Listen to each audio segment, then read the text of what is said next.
просто на раз, на два. А розум дуже острим, як і його братва. Он не мажорщик, а значить дівочки літають. Он без бабосу, а значить з ним не всі заграють. Дорогу то не дивуся, є світло вночі, дорогу то шагав увереннося. І не боячись проблемами стикаєшся. Он лице в лице, бо то, що щось не получається, у мамі не реве.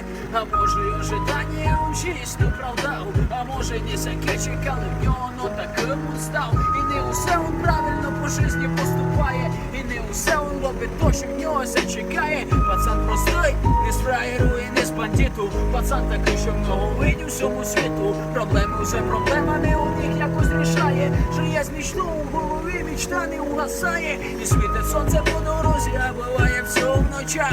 Як життя складеться в нього лиш у його руках. Не на Майамі он тепер, не на Майамі. Іде у світі, бо не було усе у мирній мамі. Вона опора, вона ота, для кого жити має. Вона одна в біді йому помагає. І буде помнити усе, і не забуде. І як на небі там рішать, так уже най буде. А йде дому пацанчик, а йде горем убитий. Упав би на диванчик і ніч би не робити.